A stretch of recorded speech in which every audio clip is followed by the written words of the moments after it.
Bakit siya? Ba't na gano'n? Ha? Ala, Ginawa mo. wala, hindi ko ginalaw.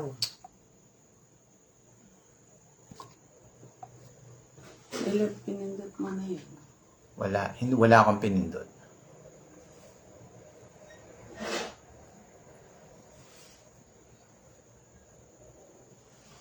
Ano na ba yun? Check mo nga.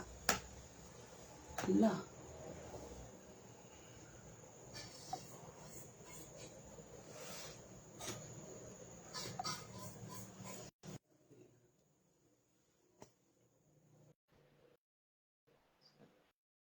Okay. Check mo nga sir. Check mo. Praise God.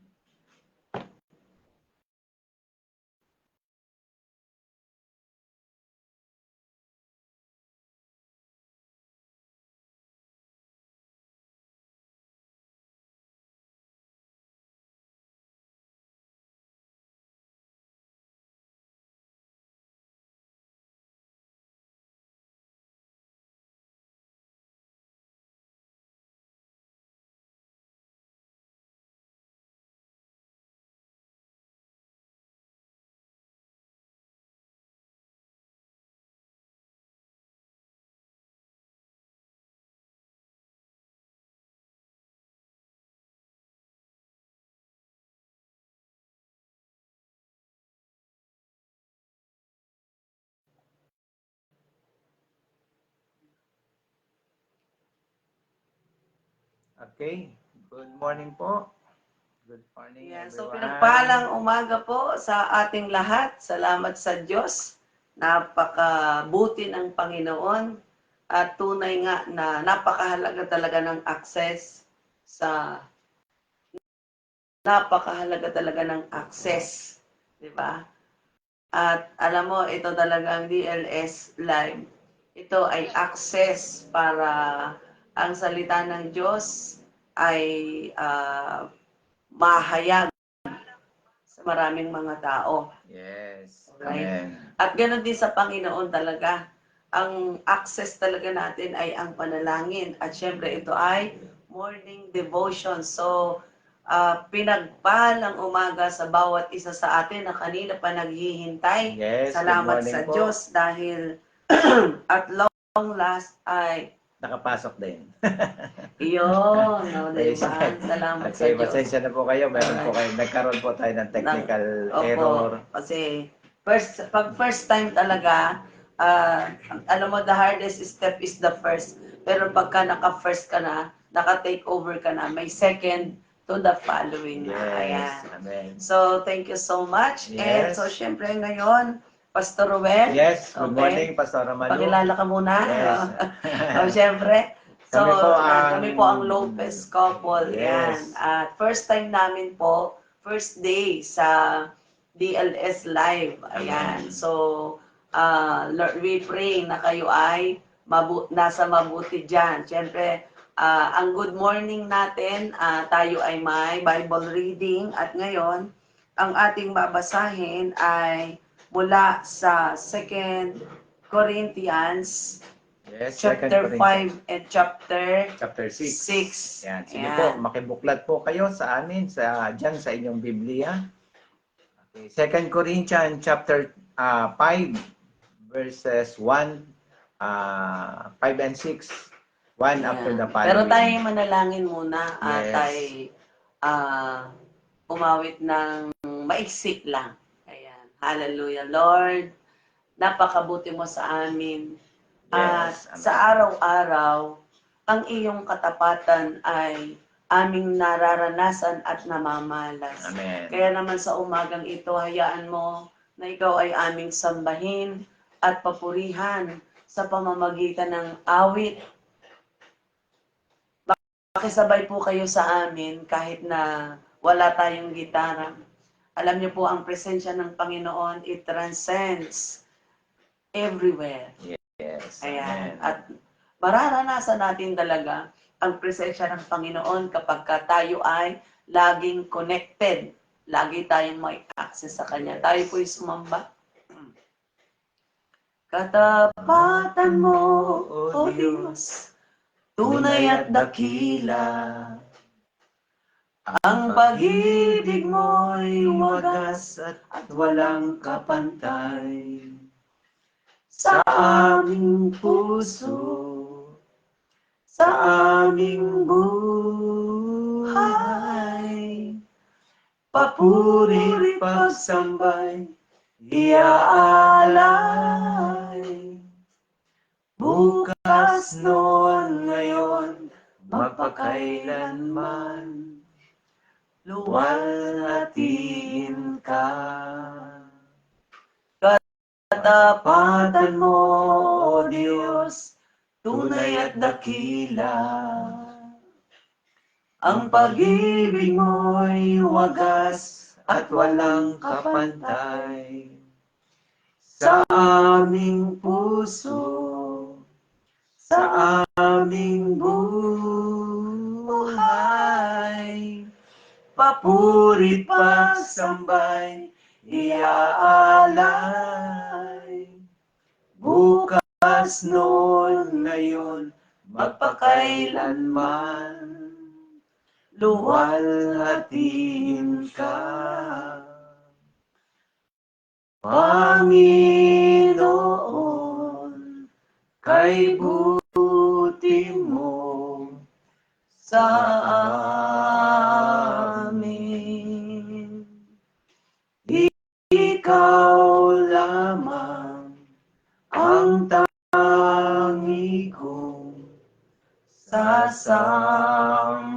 sasambahin. Aawitan kita at pupurihin.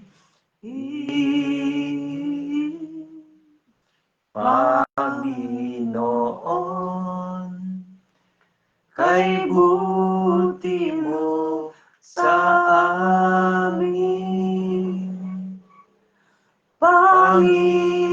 Panginoon, kay buti mo sa amin. Ikaw lamang ang tangi kong sasambahin.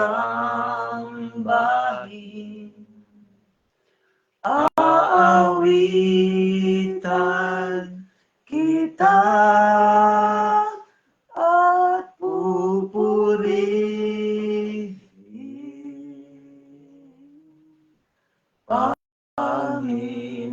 Panginoon, kay buti mo sa amin.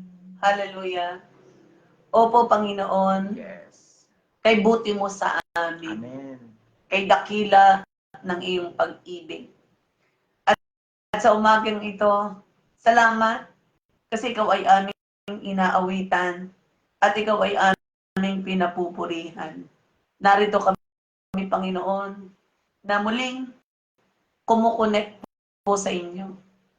Muli po kaming nakikipagniig sa inyo. Amen. At hayaan mo na ang Espiritu Santo ay lumukob sa amin kasama ang aming mga kaibigan at kapatid sa FB Live. Amen. Salamat, Panginoon, sapagkat nilikha mo ang platform na ito upang ang iyong mabuting balita ay kumalat at marinig sa iba't ibang sulok ng daigdig. Amen. Narito po ang inyong mga lingkod. Kasihan mo kami, Panginoon. Samahan mo po kami. Turuan mo kami patnubayan, Panginoon. At habang binabasa namin ang iyong mabuting balita, Lord, mangusap ka sa puso ng bawat isa sa amin. Amen. Gawin mo po kaming daluyan ng iyong mabuting balita ngayong umaga. Pinupuri ka namin at pinasasalamatan sa pangalan ni Jesus. Amen. Ayan. Okay? Yan. So, muli magandang umaga. Yes, good morning, Pastor? Pastor Ramalu. Yan. Yes. Magandang umaga din Yes, sa iyo. batiin natin yung ating mga kapatid na ngayon ay, ayan, naka-FB Live. Yan. Yan. So, Good morning magandang po umaga ating sa inyong lahat. Amen. Okay. At ngayon po, tayo po ay magbabasa ng salita ng Diyos. So, gaya nga ng ating nabanggit, 2 Corinthians chapter 5 and chapter 6. Yes. Okay? So babasahin ko, Pastor, yung chapter 5, babasahin mo yung chapter 6. Okay, sige, And then Pastor. sususugan natin after. Yes, sige, Okay? Pastor. So handa na po ba ang lahat? Alright, so makibasa kayo sa amin mula sa aklat ng mga Ikalawang Korinto, Kabanatang 5. Okay. Alam namin kapag nasira na ang toldang tinatahanan natin ngayon, ang ating katawang lupa, kami may tahanan sa langit na hindi kailanman masisira. Isang tahanang ginawa ng Diyos at hindi ng tao. Dumaraing kami habang kami nasa toldang ito at labis na nananabik sa aming tahanang makalangit. Upang kung mabihisan na kami nito, ay hindi kami matagpo ang hubad. Habang nakatira pa kami sa toldang ito, kami naghihinagpis at dumaraing, hindi dahil nais ka naming iwaksi, nais na naming iwaksi ang katawang panlupa, kundi dahil nais na naming mabihisan ng katawang panlangit. Sa gayon, ang buhay na may katapusan ay mapapalitan ng buhay na walang hanggan. Ang Diyos mismo ang naghanda sa amin para sa ganitong pagbabago. At ibinigay niya sa amin ang Espiritu bilang katibayan na ito'y matutupad. Kaya't laging malakas ang aming loob. Alam naming habang kami narito pa sa katawang lupa, hindi kami makakapasok sa tahanang inihanda ng Panginoon. Sapagkat namumuhay kami batay sa pananampalataya at hindi sa bagay na nakikita. Paborito ko ito eh. Malakas ang aming loob at mas gusto pa nga naming iwan ang katawang ito na aming tinatahanan ngayon upang manirahan sa piling ng Panginoon. Kaya naman, ang pinakananais namin ay maging kalugod-lugod sa Kanya, maging nasa katawang lupa o maging nasa piling na niya. 10. Sapagkat lahat tayo'y haharap sa hukuman ni Kristo at tatanggap ng nararapat ayon sa ating mga gawang mabuti o masama. Nang tayo'y nabubuhay pa sa katawang ito, nang tayo nabubuhay pa sa katawang ito. Kaya nga, dahil may takot kami sa Panginoon, sinisikap naming hikayatin ang mga tao na manumbalik sa Kanya. Alam ng Diyos ang tunay naming pagkatao at inaasahan kong kilalang-kilala rin ninyo ako. 12. Hindi dahil sa nais naming ipagmalaking muli sa inyo ang aming sarili, kundi nais naming bigyan kayo ng dahilan upang kami maipagmalaki ninyo. Nang sa gayon ay masagot ninyo ang mga taong walang ipinagmamalaki, kundi ang mga bagay na panlabas at hindi ang tunay na pagkatao. Kung kami parang nasisiraan ng isip, yun ay alang-alang sa Diyos. At kung matino naman kami, yan ay para sa kapakanan ninyo. Ang pag-ibig ni Kristo ang naghahari sa amin, sapagkat natitiyak naming may isang namatay para sa lahat. Kung kaya't ang lahat ay maibibilang ng patay. Namatay siya para sa lahat upang ang mga nabubuhay ngayon ay huwag nang mabuhay para sa sarili, kundi para kay Kristo na namatay at muling nabuhay para sa kanila. Kaya ngayon, ang pagtingin namin sa bawat tao ay hindi na batay sa sukatan ng tao. Ayun, wala ko. Noong unay ganoon ang aming pagkakilala kay Kristo, ngunit ngayon hindi na. Kaya't kung nakipag-isa na kay Kristo ang isang tao, isa na siyang bagong nilalang. Wala na ang dati niyang pagkatao. Sa halip, ito'y napalitan na ng bago. Ang Diyos ang gumawa ng lahat ng ito. Sa pamamagitan ni Kristo, ibinilang niya kaming mga kaibigan at hindi nakaaway, at pinagkatiwalaan niya kami upang maglingkod nang sa gayon ang mga tao ay maging kaibigan rin niya. Ang ibig sabihin, sa pamamagitan ni Kristo, ang mga tao'y ibinilang ng Diyos na kaibigan at hindi na niya tinatandaan ang kanilang mga kasalanan. At kami naman ay inatasan niyang ipamalita ito. Kaya nga, kami mga sugo ni Kristo, ang Diyos mismo ang nakikiusap sa inyo sa pamamagitan namin. Kami nakikiusap sa inyo alang-alang kay Kristo. Makipagkasundo kayo sa Diyos. Hindi nagkasala si Kristo, ngunit alang-alang sa atin, siya'y itinuring na makasalanan upang sa pakikipag-isa natin sa Kanya ay maging matuwid tayo sa harap ng Diyos. Okay, next, Pastor. Yes, Second chapter Corinthians. 6. Okay. Yamang kami magkakasama sa gawain ng Diyos. Nakikiusap kami sa inyo na huwag ninyong sayangin ang kagandahang loob na ibinigay sa inyo ng Diyos. Sapagkat sinasabi niya, sa kaukulang panahon ay pinakikinggan kita sa araw ng pagliligtas. Sinaklolohan kita. Ngayon na ang kaukulang panahon. Ito ang araw ng pagliligtas. Iniwasan naming makagawa ng anumang makakahadlang kanino man upang hindi mapulaan ang aming paglilingkod.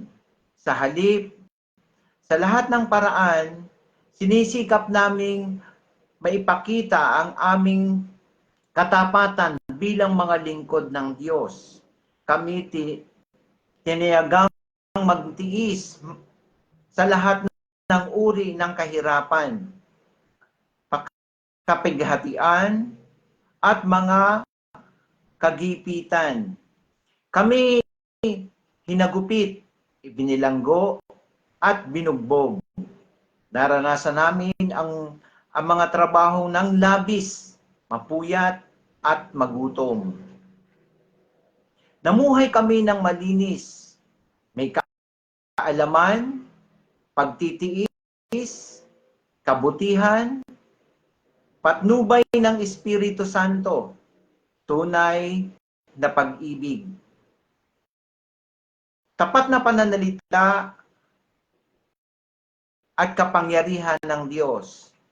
Ang pagiging matuwid ay ang siya naming sandatang panlaban at panangga.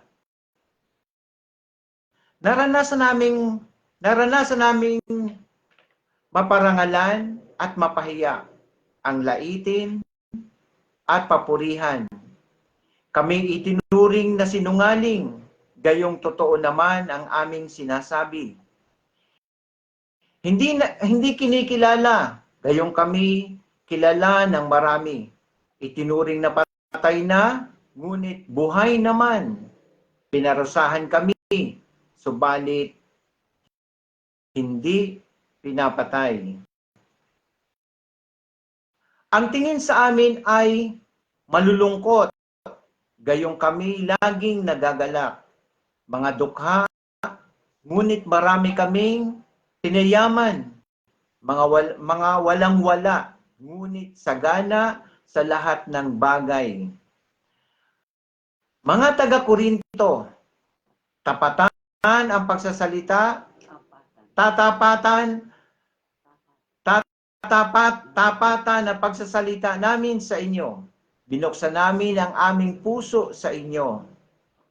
Hindi namin isinara ang aming puso sa inyo. Kaya ang kayo ang nagsara ng inyong puso sa amin. Kinakausap ko kayo bilang mga anak. Buksan man naman ninyo sa amin ang inyong puso tulad ng ginawa namin sa inyo. Huwag kayong makisama sa mga di sumasampalataya na para bang kaparehin ninyo sila. Maaari bang magsama ang katuwiran at ang kalikuan o kaya'y ang kaliwanagan at ang kadiliman? Maaari bang magkasundo si Kristo at ang diablo? Ano ang kaugnayan ng sumasampalataya sa di sumasampalataya? O di kaya'y ang templo ng Diyos sa Diyos-Diyosan? Hindi ba tayo ang templo ng Diyos na buhay? Siya na rin ang may sabi, mananahan ako sa mga mamumuhay sa piling nila. Ako ang magiging Diyos nila at sila'y magiging bayan ko. Kaya't lumayo kayo sa kanila.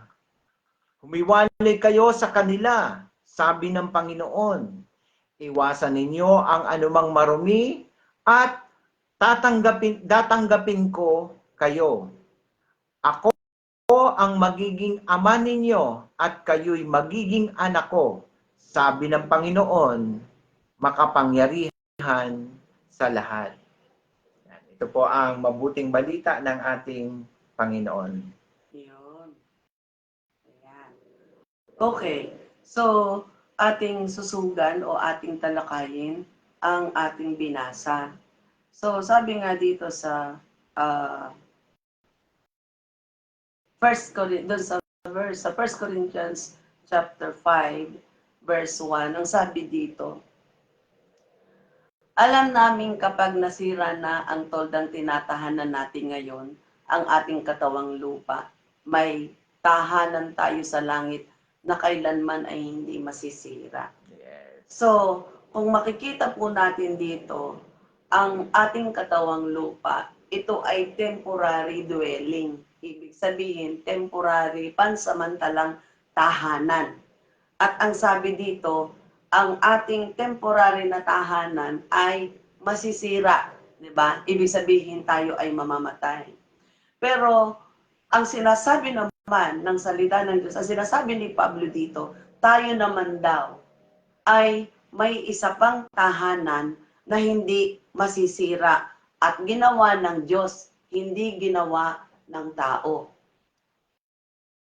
Hindi ginawa ng tao, di ba? So, kapag ang ating katawang lupa ay nasira, mayroong isang katawan na ibibigay ang Panginoon, na inihanda ang Panginoon at ginawa ng Panginoon para sa atin, na ito yung dapat nating i-desire. Ang sabi po kasi dito sa verse 2, labis na nananabik kami sa tahanang makalangit. Ibig sabihin, bawat isa sa atin, dapat nating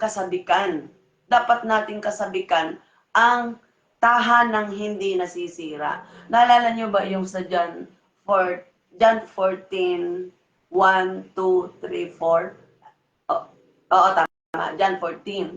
Na ang sabi doon ni Jesus Christ, ako ay aalis. Ito ay bago siya umakyat sa langit. Yes. Diba? Ang sabi niya, ako ay aalis at ako ay pupunta sa Ama. Yes. At ipaghahanda ko kayo ng inyong tahanan. O diba? So, ibig sabihin, hindi dito iyon. Hindi dito sa lupa iyon. Ang tahanan ay si Jesus ang maghahanda para sa atin. At ang sabi niya doon, kapag naihanda ko na, ibig sabihin, pag ready na ang ating tahanang makalangit na hindi masisira, di ba? Na inihanda ni Jesus para sa atin, tayo ay susunduin ni Jesus. At pagkatapos na sunduin, tayo daw ay isasama kung saan siya paroroon. Yes. So, ibig sabihin, ito, nagmamatch ito doon sa ating sinasabi na ang ating katawang lupa ay hindi makakapasok doon sa tahanan iyon. Kasi ibang uri ng tahanan ang nandoon at mayroong requirement, di ba? May requirement para makapasok tayo doon. Unti-unti, maya-maya, makikita natin ano ang number 1 requirement. Dahil tayo ay namamatay ang ating katawan, kailangan daw, sabi dito ni Pablo, ang kanyang description dito, labis akong nananabik sa aking tahanang makalangit. Makalangit. Sabihin mo Yes. dyan, kapatid, labis akong nananabik sa aking tahanang makalangit, di ba? At alam mo, kumbaga, ang pagkakasabi niya sa verse 4, kami naghihinagpis at dumaraing hindi dahil nais na naming iwaksi ang katawang lupa, kundi nais naming mabihisan ng katawang panlangit. Ibig sabihin, nananabik at saka naghihinagpis. Bakit gayon? Ibig sabihin kasi, dito kasi sa ating kinalalagyan tayo, nasa atin tayong katawang panlupa. Diba? Nananabik tayo na mabihisan ng katawang panlangit. Dinidesire natin na tayo ay mabihisan ng katawang panlangit. Diba? At alam mo ba ito? Ibinigay daw ito sa pamamagitan ng Espiritu. Pero ano ang requirement? Alam mo? Ang sabi doon sa verse 7, for we walk by faith and not by sight. Ibig sabihin, itong katawang panlangit na ito ay napapasa atin dahil sa pananampalataya. Diba?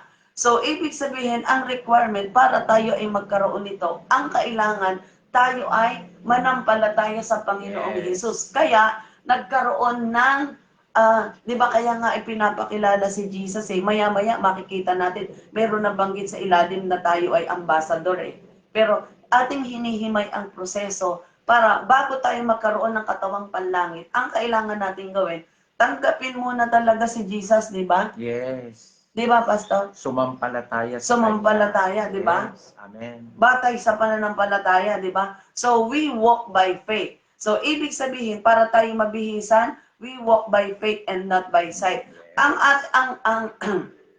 Ang tahanang panlangit talagang matatanggap mo through faith. Amen. Through faith talaga.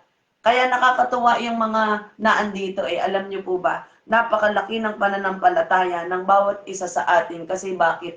Araw-araw tayo ay nananabik sa katawang panlangit. Araw-araw tayo kumukonekta sa Panginoon. Araw-araw ay ating dinidesire, di ba? Ang sabi nga ni Pablo dito, kahit daw gusto na niya, alam mo ba, napakalalim ng pinanggagalingan ni Pablo. Kahit daw gusto na niya na lisanin ang katawang panlupa upang mabihisan ng katawang panlangit, upang manirahan sa piling ng Panginoon, ang ibig sabihin. Pero alam mo, mayroon siyang reason kung bakit ayaw niya pa umuwi. Ano ang reason? Ang sabi doon sa verse 9,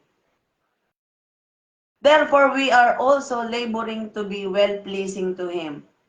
Kaya naman ang pinakananais namin ay maging kalugod-lugod sa Kanya, maging nasa katawang lupa o maging nasa piling niya. Sapagkat lahat tayo ay haharap sa hukuman ni Kristo at tatanggap ng nararapat ayon sa ating mga gawang mabuti o masama, nang tayo nabubuhay pa sa katawang ito. So, ibig sabihin, ang sinasabi ni Pablo dito is accountability, di ba? Yung accountability o yung ating pagharap sa Panginoong Jesus. Ibig sabihin yan, kasi pag tayo humarap na sa Panginoong Jesus, dapat ang ating taglay ay ang katawang panlangit na, di ba?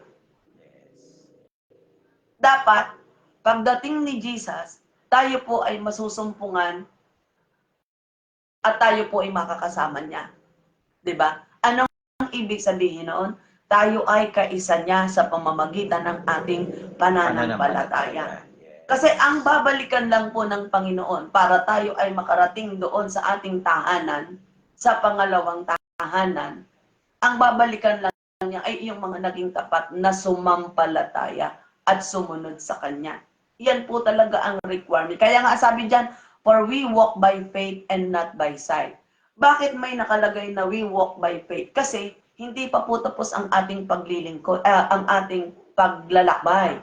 The journey. The journey is not yet finished. We are still on the journey of life, di ba? And on the journey, ang requirement, we need to walk by faith and not by sight. Bakit kailangan we need to walk by faith? Kasi sa atin pong journey, may kaaway nga, 'di ba? May kaaway nga po tayo. At ang ating pananampalataya, pinagpalang umaga po sa mga bagong pumapasok. At ang ating pananampalataya, ito po kasi ang tutulong sa atin para mapagtagumpayan natin ang lahat ng mga labanan. Kaya nga, Yes. walk by faith. Pag sinabi kasing walk by faith, may mga bagay na hindi ka nakikita at hindi mo nauunawaan, pero ikaw ay konektado kay Jesus. At kapag ikaw ay nananampalataya kay Jesus, alam mo ang lahat ng bagay na ito, kaya mo pagtagumpayan, kaya mo pagtiisan, kaya mo pagtiyagaan. Hanggang sa dumating ang Panginoong Jesus. Di ba? Ngayon, dito po, mayroong binanggit na ang sino mang nakipag-isa kay Kristo ay bagong nilalang. Ito naman ngayon, yung bagong nilalang, kanina pinag-uusapan natin ay katawang panlangit, di ba? Katawang panlupa, katawang panlangit. Ngayon, yung katawang panlupa, dapat daw ay isa na siyang bagong nilalang, yes. di ba? Verse 17. Ayan. So that if anyone is in Christ, he is a new creature, and all things have passed away. Behold, all things have become new. Ibig sabihin, yung sinasabing yung bagong pagkatao, yung ang tahanan ay bagong tahanan. Pero ang requirement para makapasok ka sa bagong tahanan ay bagong nature, a new creature. Diba? Bagong buhay, bagong nilalang. Ano tong bagong buhay na ito? Itong bagong buhay na ito ang natanggap natin nang si Kristo ay ating tanggapin at sampalatayanan. At napakahalaga na itong new nature na ito, kung atin pong natatandaan ang laging dinidiin ng ating magulang, si Pastor Dong, ang lagi niyang sinasabi, ang new nature, kapag ka ito ay tinanggap natin, ikaw ay kakain dahil ikaw ay buhay. Dahil yung new nature na iyon, ito ay buhay. At ikaw ay lumalago kasi ikaw ay meron ka bagong buhay, lalago ka. Yung bagong buhay na iyon ay buhay. At itong bagong buhay na ito, ang talagang tendency nito ay kumain ng salita ng Diyos. Ang tendency nito ay lumago, lumaki.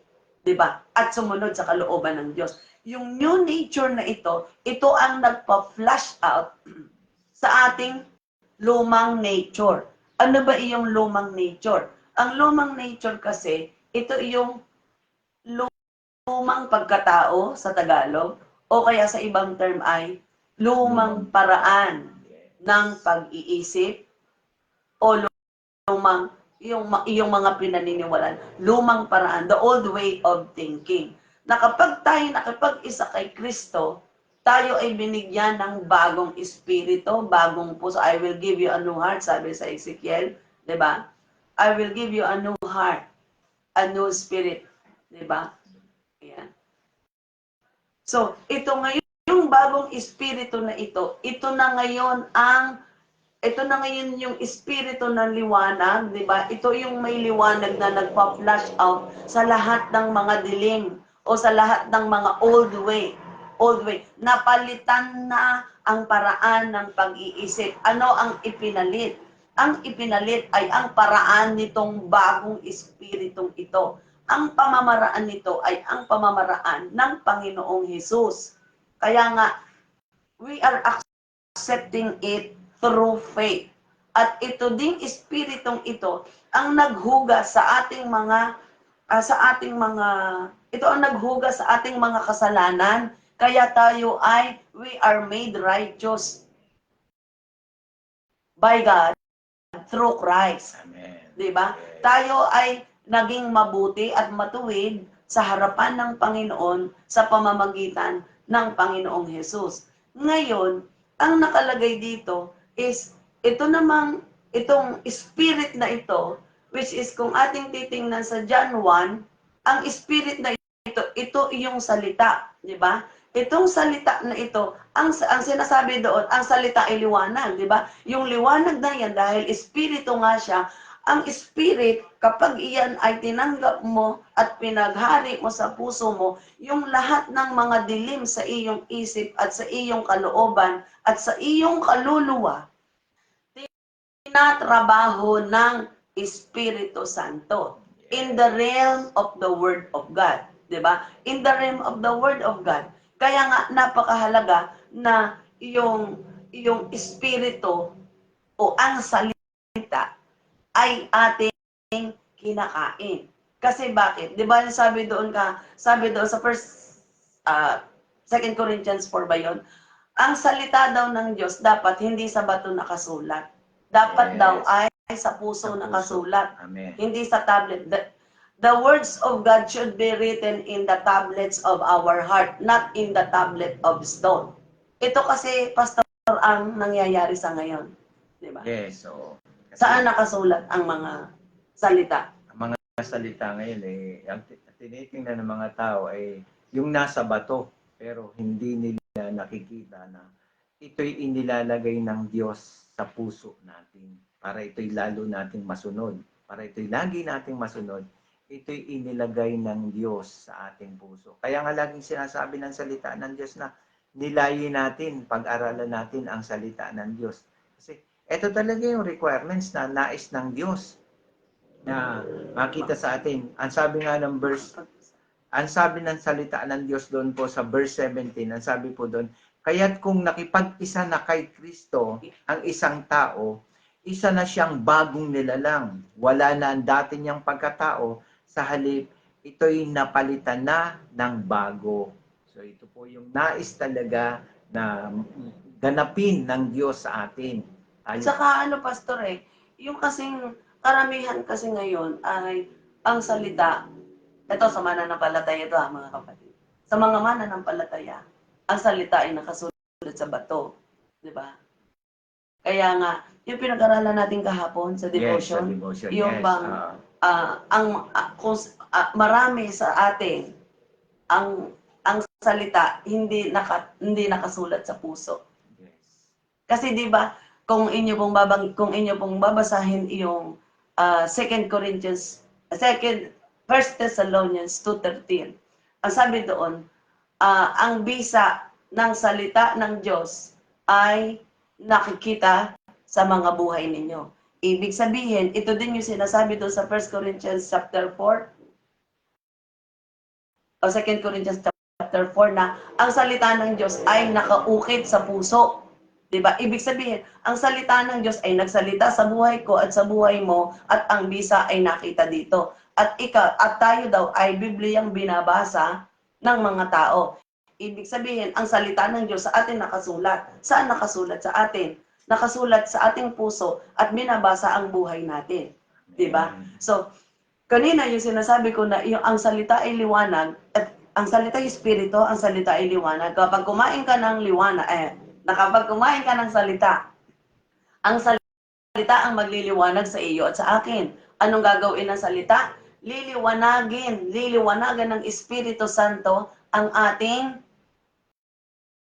yung ating kaluluwa. Liliwanagan yan ang ating isip. Babaguhin yan ang takbo ng ating pag-iisip. Kaya nga sinasabi, bagong pagkatao ka na, bago na ang pag-iisip mo, bago na pananalita mo, bago na ang pakikinig mo, bago na ang pag-iisip mo, bago na ang pananaw mo, bago na ang pagsasalita, bago na ang iyong nararamdaman. Hindi na katulad ng sa mundong ito, di ba? But be transformed by the renewing of your mind. Mayroon na tayong renewed mind, sabi sa Romans 12:2, di ba?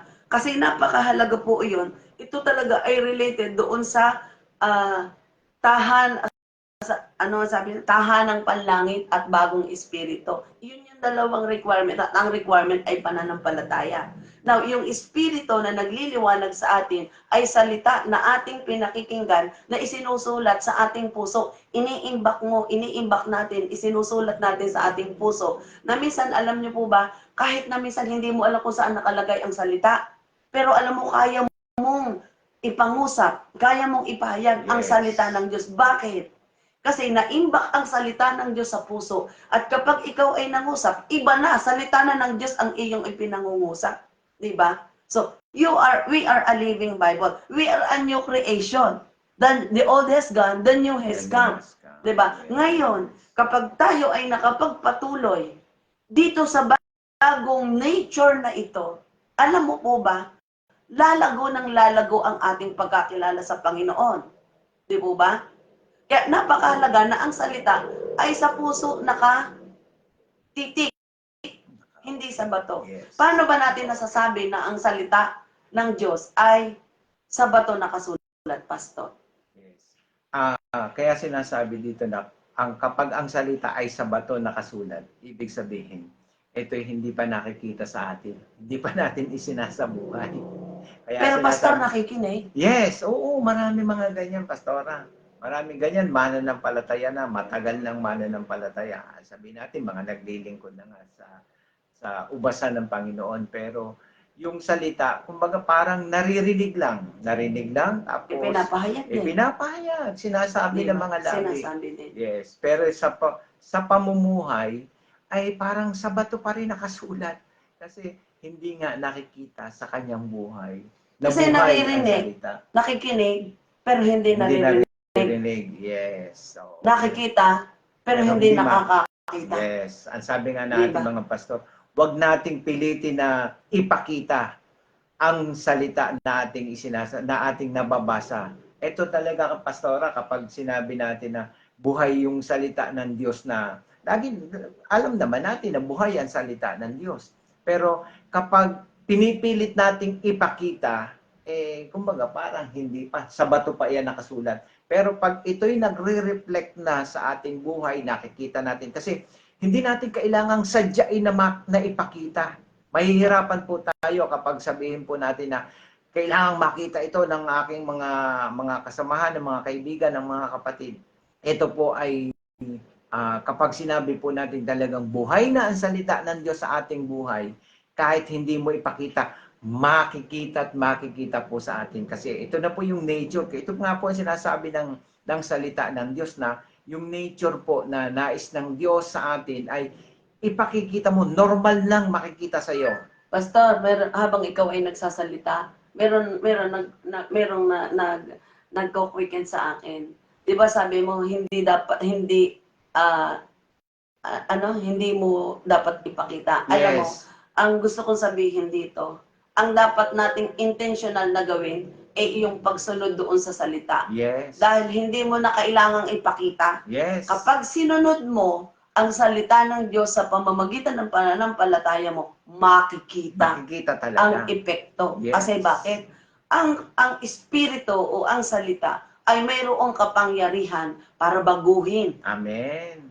ang ating kaluluwa. Kasi At ang sabi, actually, di ba ang sabi sa salita ng Diyos na kapag ito ay, kasi buhay nga ang salita ng Diyos eh.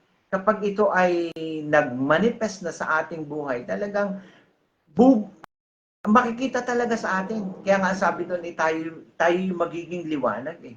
Liwanag. Kasi magliliwanag talaga sa atin yung salita ng Diyos. sabi nga dito ay putting the word of reconciliation in us.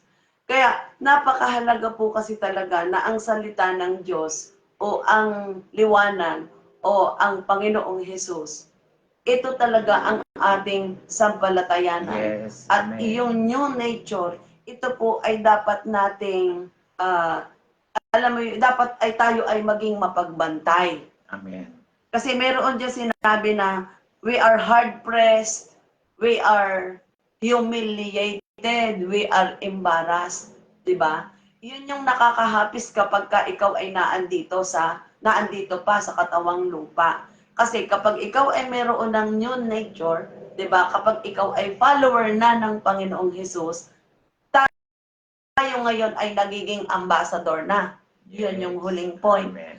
Kasi ang ambassador, ikaw ay parang image ni Jesus. You look like Jesus. Yes. Pag nanalamin tayo, we look like Jesus. Hmm. 'Di ba? Ang salita ni Jesus nasa puso. Ang ginagawa natin katulad ng ginawa ni Jesus. Yes. Si Jesus ay gentle, tayo ay gentle din. Si Jesus ay forgiving, tayo ay forgiving din. Yes. Tayo na pastora ang magiging living Bible. Pero pastor, ang sabi dito, we are hard-pressed. Yes. Bakit tayo hard-pressed? Ang ibig sabihin ng hard-pressed, tayo ay inuusig sa daigdig at tayo ay enemy ng daigdig. Kasi tama ang sabi ng salita ng Diyos eh. Hindi po pwedeng magsama ang dilim at ang liwanag. Hindi po pwedeng magsama kasi yun yung sinasabi doon sa verse 6 sa chapter 6 na po pwede bang magsama ang liwanag at ang dilim? Po pwede bang magsama ang makadiyos at ang sa dyablo? So hindi po. Dati, tayo ay kaibigan ng daigdig. Yes. Pero kaaway ng Kaaway Diyos. ng Diyos. Nung tayo ngayon ay magkaroon nitong new nature, ang nangyari sa atin, tayo na ay kaibigan ni Lord at kaaway na tayo nino? Kaaway na tayo ng dyablo. Ng daigdig, yes. Daigdig, Kaaway yes. na tayo ng dyablo. So ngayon, bakit tayo hard-pressed? Ibig sabihin, yung mga taong walang liwanag ay syempre kumukontra sa atin. Kaya tayo nagkakaroon ng mga persecution. Kasi bakit? Syempre, naglalaban talaga ang dilim at liwanag. Yun nga yung na-share natin noong Sunday, di ba? There's Yes. a battle within. Yes. Di ba? Amen. Kahit ba Kristiyano na ngayon, kahit na ba tayo may new nature, meron pa rin bang battle? Meron pa rin. Meron pa rin. Kaya nga ang kailangan natin talaga, tayo talaga ay laging connected kay Jesus Christ. Kasi Yes. yung battle within, yun talaga ay nagre-wrestle. Diba? At patuloy ang ating pakikibaka. Ang pakikibaka, ang ibig sabihin, bilang mga ambasador ni Kristo, ipinakikilala natin si Kristo sa ibang mga tao. Inire-represent natin si Jesus Christ. At gusto natin, katulad ng gusto ni Pablo, na ang Panginoong Jesus ay ipakilala sa iba. So, ang nagiging problema, ang mga tao, hindi kasi sila sang-ayon sa liwanag. So, yung dala-dala mong liwanag, ayaw nila nun. Natural war kayo. So, ang gagawin nila, ipe-persecute ka. Katulad ni Jesus. Ang sinasabi ni Jesus ay liwanag. Nagpapagaling siya. Pero anong ginawa ng mga tao? Kapag ikaw ay kapag inire-represent natin si Jesus sa iba, lalong nagagalit ang mga tao. Kinakalaban nila. Kasi bakit? Kasi nandoon pa sila sa lumang takbo ng pag-iisip. Kulang pa sila sa pagkakilala sa Panginoon. Kaya ang mga ambassadors ni Christ, katulad ni Pablo at katulad natin, tayo ay nakakaranas ng mga pag-uusig. Pero ang sabi diyan, di ba sabi dito, kaya nga kami mga sugo ni Kristo, ang Diyos mismo ang nakikiusap sa inyo na sa pamamagitan namin. Kami nakikiusap sa inyo alang-alang kay Kristo, makipagkasundo kayo sa Diyos. Yun yung rally ng mga ambassadors. Amen. Na ang mga tao ay makipag-isa sa Panginoon. Ano oras na ba? Di ba? Kasi, kaya ang mga tao nagagalit, ano ba, hindi nila maintindihan ang ginagawa ng mga Kristiyano. Kaya wag po tayong magtataka. Pero alam niyo po, wag din tayong manghihinawa kahit tayo nahihirapan. Kasi bakit po? Kasi po, gusto mo ba ikaw lamang ang makapunta doon sa tahanang panlangit? Gusto mo ba ikaw lamang ang magkaroon ng new nature? Di ba? Hindi. Ang tunay na purpose kung bakit tayo ay nakaranas ng new nature para yung ibang wala pang new nature ay magkaroon din. Yes. Para sila ay makapasok doon sa tahanang panlangit, di ba? Para makaalis dito. Pag tayo ngayon ay dumating na sa pagkakataon na nabulok na at nasira ang ating katawan, mayroon tayong panibagong tahanan. Mayroon tayong panibagong katawan. Di ba? At ito lahat ay sa pamamagitan ng pananampalataya. At sa pamamagitan ng Panginoong Jesus. Di ba? Kaya sabi dito, yamang kami sa verse 1 ng chapter 6, yamang kami magkakasama sa gawain ng Diyos, nakikiusap kami sa inyo. Huwag ninyong sayangin ang kagandahang loob na ibinibigay sa inyo ng Diyos. Alam mo, napakalalim ng pamanhik yon, tama. Napakalalim ng pamanhik ng lingkod ng Diyos, si Pablo, sa atin. Ano sabi? Huwag daw nating sayangin ang kagandahang loob na ibinigay sa atin ng Panginoon. Diba? Sabi, Pastor, basahin mo yung verse 2 at saka 3. Verse 2 and 3. Sabi po dito, mga minamahal ay ganito. Yan. Sapagkat sinabi niya, sa kaukulang panahon ay pinakinggan kita sa araw ng pagliligtas. Sinaklolohan kita, ngayon na ang kaukulang panahon. Ito na ang araw ng pagliligtas. Verse 4. Sabi po dito, sa halip, sa lahat ng paraan, sinisikap naming ipakita ang aming katapatan bilang mga lingkod ng Diyos. Kami matiyagang nagtitiis sa lahat ng uri ng kahirapan, kapighatian. Okay, sige, pasara. Sige. Okay. Kapighatian at mga kagipitan. O, ibig sabihin, sabi dito, di ba, iniiwasan namin na makagawa ng mga makahadlang kanino man upang mapulaan ang aming paglilingkod. So bilang mga ambassadors, so kanina ang ating trading, di ba, may tahanang panlangit, may katawang panlupa, nabubulok ang panlupa, hinaghihinagpis at gustong magkaroon ng katawang panlangit. At sinasabi dun sa ating nakalaki kanina sa pamamagitan ng ating pananampalataya, ating kinasasabikan ang tahanang ito. At kung tayo daw ay nakipag-isa kay Kristo, bibigyan tayo ng isang bagong espiritu na ito ang papasok doon sa katawang panlangit, di ba? Ngayon, dahil tayo dito pa nakatira, ang sabi ni Pablo, tayo naman ngayon ay sinusugo para sa iba. At alam mo, bilang mga sugo, ang sabi nga dito, mayroon ding requirement. Mayroon ding requirement, di ba? Yes. Sabi, iniiwasan. Yes, verse 3. Okay, sinabi, Iniiwasang makagawa ng anumang makahahadlang. Ito po, ibig sabihin nito po ay pagbabantay. Ang pagbabantay po sa ating new nature, new journey, ito po ay napakahalaga. Kailangan po natin na panatilihin ang salita ng Diyos na kaukit sa ating puso. Minsan ba nakasulat ito sa bato? Oo. Nararanasan niyo ba yan? Na minsan sinasabi niyo lang ang salita ng Diyos pero hindi natin sinusunod. Alam niyo ba yung sabi doon sa Hebrews 4:2?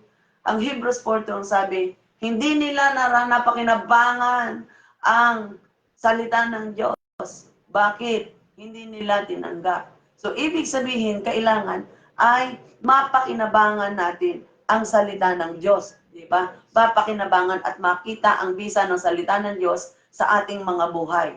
Bakit? Kasi ito ang paraan para maiwasan nating makagawa ng anumang makahahadlang kanino man. 'Di ba? Kapag ang Word of God ay nakasulat sa tablet ng ating heart, ito ang magiging gabay natin para makaiwas diyan sa mga hadlang, 'di ba? At doon sa verse 4, sinisikap namin ipakita ang katapatan. Alam niyo po ba, yung kanina sinasabi ni Pastor Ruel na sinisikap mo sa iyong sarili, di natin kaya. Yes. Kasi bakit? It is always through Christ na maiipakita natin, di ba? Yung patience, yung fruits of the Spirit, alam niyo po ba, sa pamamagitan ng Panginoong Jesus, alam niyo ba, taas niyo yung kamay. Sino yung nalalaglag ang bunga? Ako, kasama ko dyan. Nalalaglag ang bunga. Kasi bakit? Ang totoo, kapag tayo ay hindi nakapokus sa Panginoong Jesus at sa salita ng Diyos, alam nyo, hindi talaga natin mapapanatili at masisikap ang katapatan. Pero kapag tayo laging nakaangkla doon sa salita ng Diyos na sinasabi nga natin na nakasulat dito sa ating puso, alam mo ba, mapapanatili natin ang ating katapatan bilang mga lingkod ng Diyos. Kaya napakahalaga po yung pagbabantay. Alam mo, ang babantayan natin, huwag yung iba. Ang babantayan natin ang ating sarili. Diba? Huwag ang iba. Yung sarili natin ang ating babantayan. Alam nyo ba, hindi katulad nito, o katulad po namin, mga tagapangaral.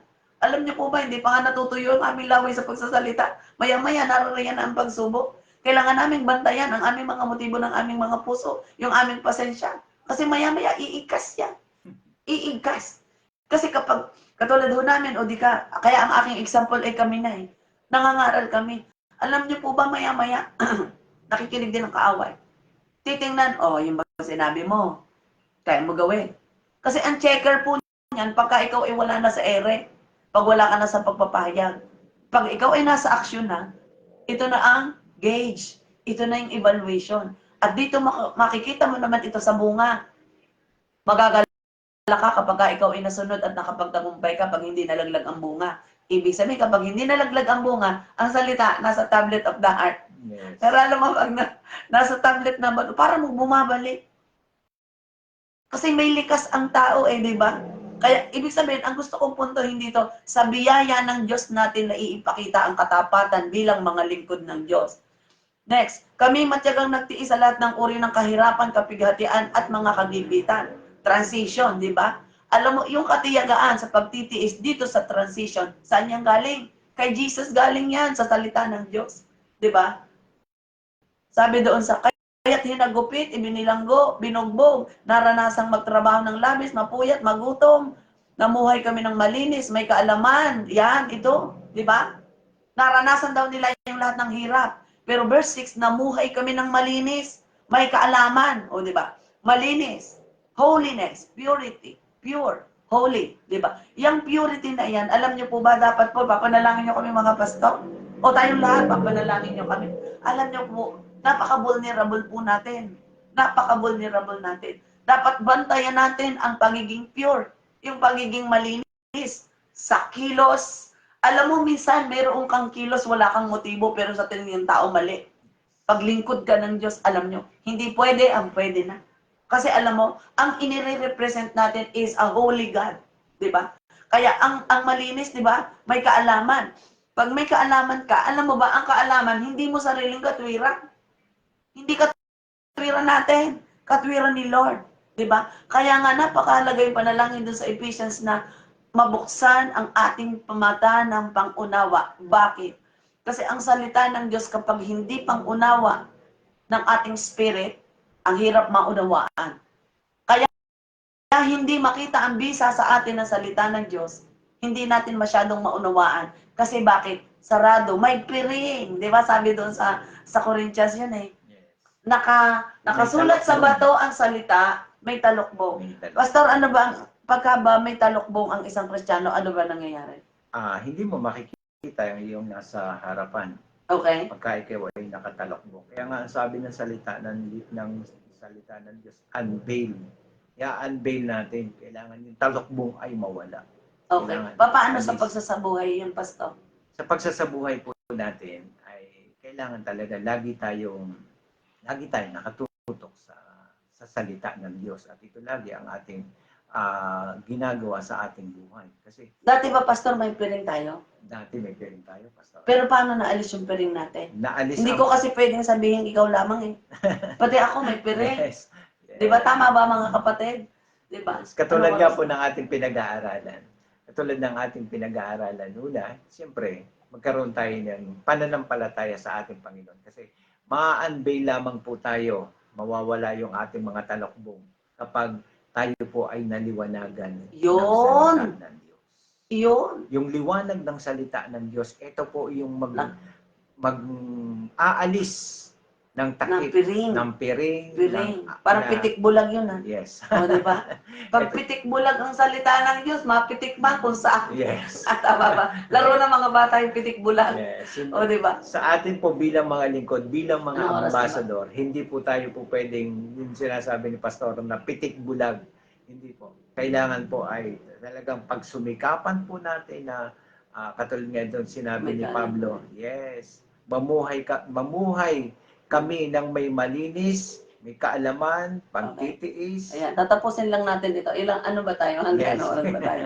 Okay, so may kaalaman, pagtitiis. Yung pagtitiis, alam niyo po ba ito pinakamahirap? Alam niyo po ba? Ang pagtitiis, ito po kasi ay may pagkamatay. Yes. Pastor, naranasan mo na bang mamatay? Yes, naranasan. Diba? Ako din naranasan ko ng mamatay. Alam mo yung ikaw pinipersecute. When we are persecuted, kapag ikaw ay naglilingkod, yan po yung pinakamahirap. Alam mo kung bakit? Bakit naman ganoon? Sila naman ay mga lingkod pa ng Diyos. Ba't nila ako ginaganito? Ba't ba nangyayari ito? Ako naman ay naglilingkod sa Panginoon. Alam mo, pinoporma ng Diyos ang pagtitiis at pagtsatsaga. Kasi bakit? Kailangan nating tiisin ang ugali ng mga tao, alang-alang kay Kristo. Kasi kapag tayo nagtitiis, nakikita ang liwanag ni Kristo sa atin. Buhay ang salita sa buhay natin. Di ba? Next, kabutihan, patnubay ng Espiritu Santo, tunay na pag-ibig.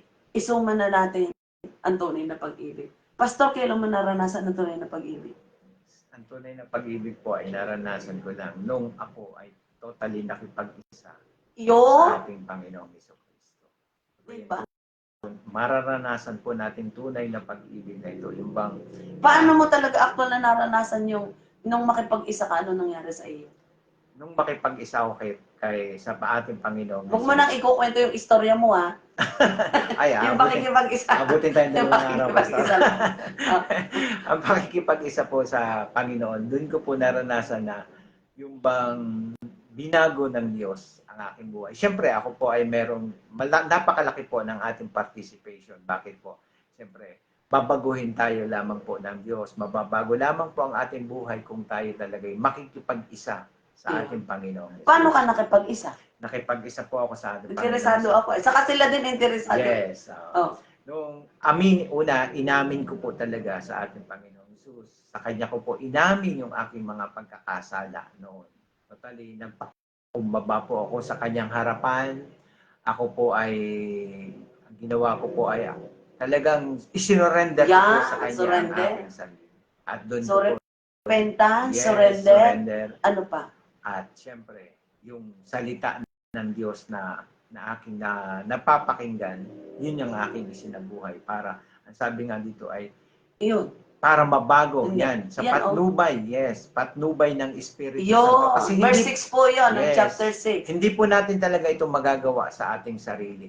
Yun. Hindi natin ito kaya. Kahit sabihin mo na sino man tayong magaling na tao, matalinong tao, hindi po natin kaya sa ating sarili. Maliban na tayo po ay makipag-isa sa Espiritu ng Diyos. At ang ganda ng sinabi sa chapter sa verse 7. Tapat na pananalita at kapangyarihan ng Diyos. Yes. So ibig sabihin, ito yung naging sandata mo. May kasunod pa eh. Ang pagiging matuwid ang siya naming sandatang panlaban at panangga. So ibig sabihin, yung sinabi ni Pastor ni Pastor Ruel sa kanyang kasaysayan na nung siya ay makipag-isa sa Panginoong Hesus sa pamamagitan ng pagsisisi, pagtalikod sa kasalanan, at ano pang yung pangalawa? Pakikipag-isa sa Espiritu ng Diyos, at hindi sa kanyang lakas, kundi sa pamamagitan ng kapangyarihan ng Diyos. So, ang pagiging matuwid, ang maging sandata at panlaban at panangga. So, sa akin naman, ang testimonya ko, kasi yung liwanag sa kanyang pakikipag-isa, nakita ko. Alam nyo, ang nakakakita ng liwanag sa atin, hindi ikaw. Hindi din ako. Ang nakakakita ng liwanag ng salita ng Diyos sa atin ay iyong ating katabi. So, alam mo, doon ako na-convince na ang pakikipag-isa niya sa Diyos ay totoo kasi bakit? Nakita ko yung maliwanag na epekto ng buhay na nakipag-isa kay Kristo. The old is gone, the new has come. Diba? At nagpapatuloy. At ngayon, naging ambassador. So, tatandaan natin, ang pagkakilala sa Panginoon, hindi yan ay simula lang. Pero yung pagpapatuloy, yung pagiging Christ-like at pagiging ambassadors ni Christ, pagiging representatives of Christ, ito yung ating nilalakaran ngayon. At ito din naman ang ating dinidiscuss na ito'y nagagawa natin sa pamamagitan ng kapangyarihan ng Diyos. Na anuman ang mga transitions na ating mararanasan, ang kapangyarihan ng Diyos ang ating panlaban at panangga. Diba? Kahit na naranasan nating ipahiya, laitin, papurihan, kahit na tayo itinuturing na sinungaling, huwag tayong matinag. Yes. Kasi ang dapat nating tingnan ay yung verse 1 ng chapter 5 na panabikan natin yung makalangit na tahanan. Diba? May tahanan sa langit na hindi kailanman masisira. Na habang tayo ay naririto, kailangan yung new nature, the new spirit, the new heart should always manifest in our lives through through Jesus Christ. Kaya Amen. ano ang challenge sa atin ngayon?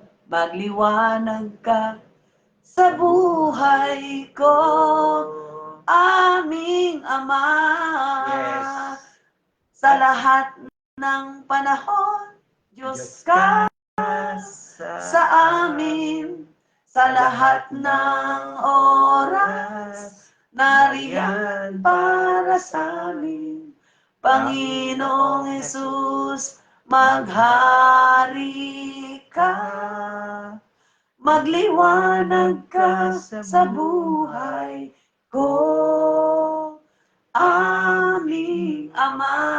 Yes. Okay, ang final word. Yes, Pastor? at ang sabi po ng huling verse ng chapter 6, ang sabi po dito, ako ang magiging ama ninyo at kayo'y magiging anak ko. Mga anak. Mga anak ko, sabi ng Panginoon, magpangyarihan sa lahat. Siya po ang Amen. Diyos na makapangyarihan, nangangako sa atin. At saka, kapag tayo mga pinakipag-isa sa Kanya. So mga kapatid, yung ang huling iniwan dito ni Pablo, ang ating ama ang magiging ama natin. Yes. At tayo ay magiging anak, 'di ba?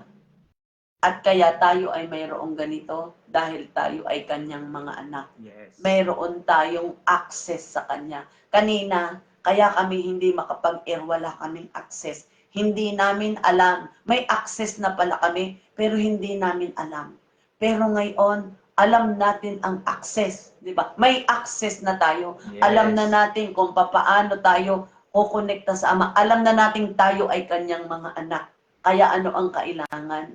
Tayo ay manatili sa kanya bilang mga anak, bilang mga mararangal na anak. Ako ang magiging ama ninyo at kayo'y magiging mga anak ko. Ito po ay assurance ng Diyos sa iyo at sa akin. At sama-sama tayo napapasok doon sa tahanan na hindi nasisira. See you po, see you doon.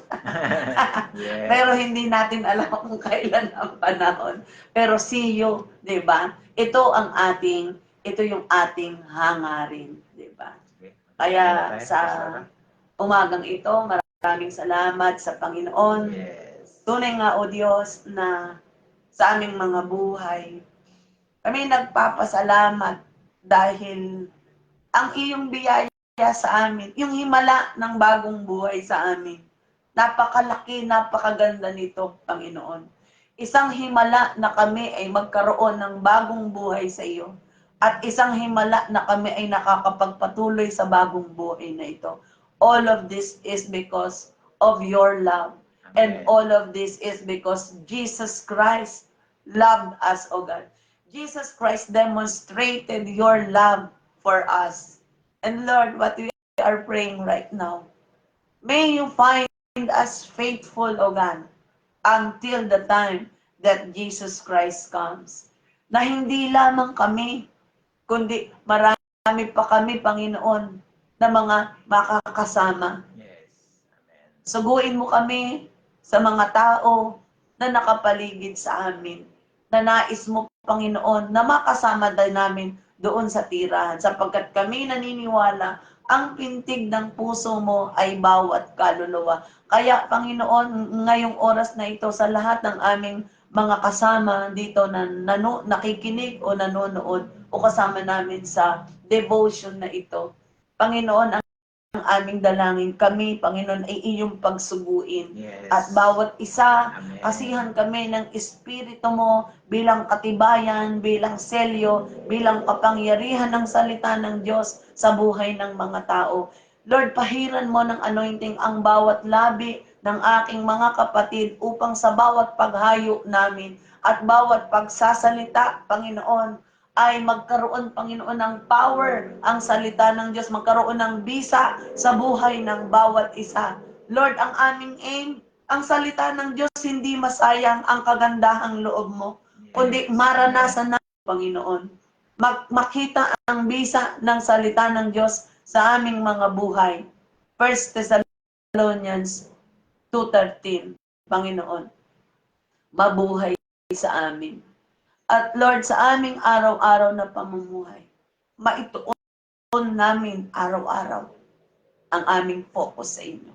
Na ang aming pananampalataya ay laging nakasalig kay Kristo, Panginoon. Sapagkat ito ang aming assurance na ang lahat ng aming mga pinagdadaanan o mga haharapin ay aming mapagtatagumpayan. Yes. Dahil ang lakas ay nanggagaling kay Kristo. Ang lahat ng bagay ay aming mapagtatagumpayan dahil sa lakas na ibinibigay sa amin ng Panginoong Hesus. Kaya Lord, maraming salamat sa umagang ito, sa lahat ng aming gagawin, Panginoon, aming ipinahayag ang tagumpay at ang kapurihan, Panginoon, ay aming iniaalay lamang sa inyo.